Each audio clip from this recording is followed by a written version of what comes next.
Kulihat dari videomu, kau ini buzzernya Jokowi dan Prabowo. Negeri ini akan hancur di tangan mereka, diteruskan oleh pelanggar HAM berat. Itu kata orang yang mengirim DM saya.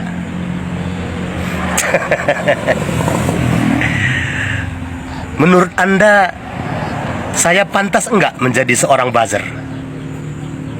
Hah? Maaf kawan, buzzer itu mendapat bayaran.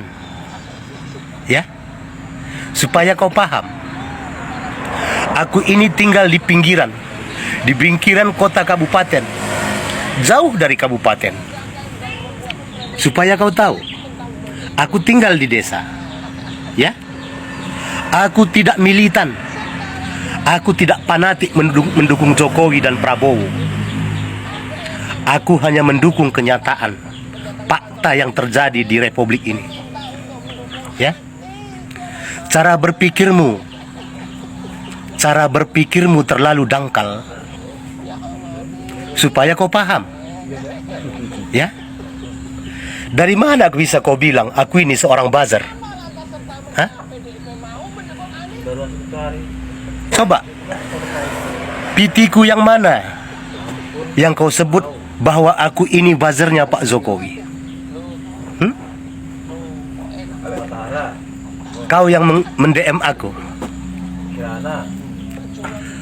Jadi teman-temanlah yang menilai, apakah saya ini seorang buzzer? Hah? Banyak orang yang memfitnah Pak Jokowi, terlebih Pak Prabowo. Kan begitu? Setiap Pak Prabowo mencalonkan diri menjadi presiden, akan muncul kasus 5 tahun sekali. Namanya kasus musiman, yang dibilang pelanggar HAM berat, penculik aktivis. Hah?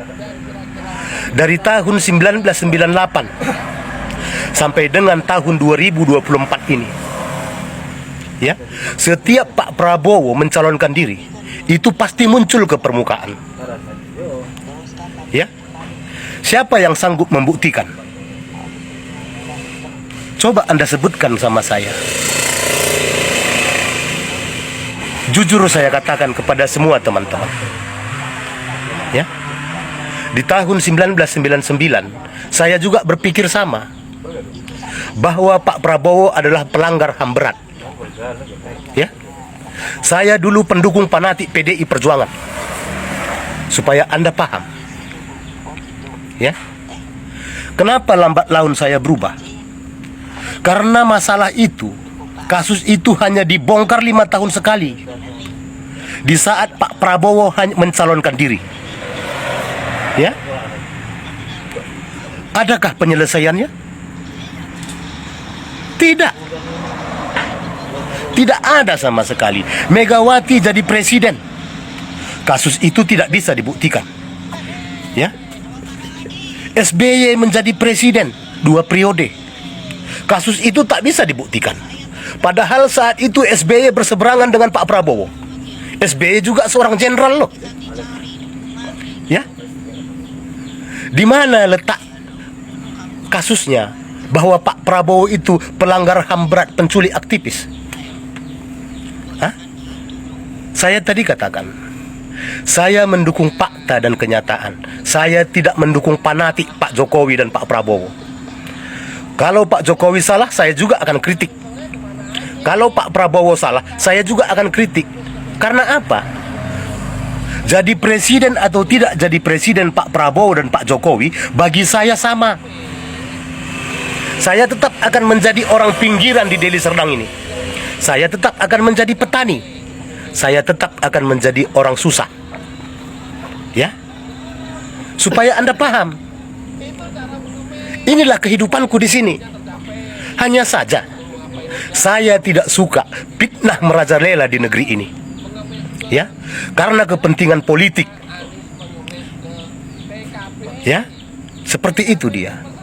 Anda boleh lihat bagaimana semua politik-politik kelas atas negeri ini mencaci, memaki, menghina, memfitnah Pak Jokowi dan Pak Prabowo. Karena apa? Tidak lagi sejalan, berseberangan. Sebagian dari mereka dulu 9 tahun kurang lebih memuja-muja Pak Jokowi, seolah-olah Pak Jokowi malaikat dan dewa bagi mereka. Ya, sekarang apa?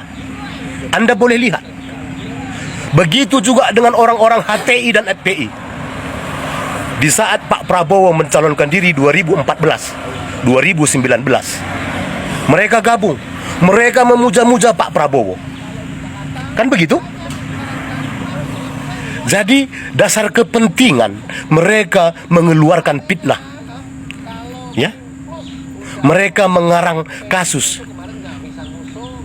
bahwa Pak Prabowo itu pelanggar HAM berat, penculik aktivis, tapi tak pernah diadili.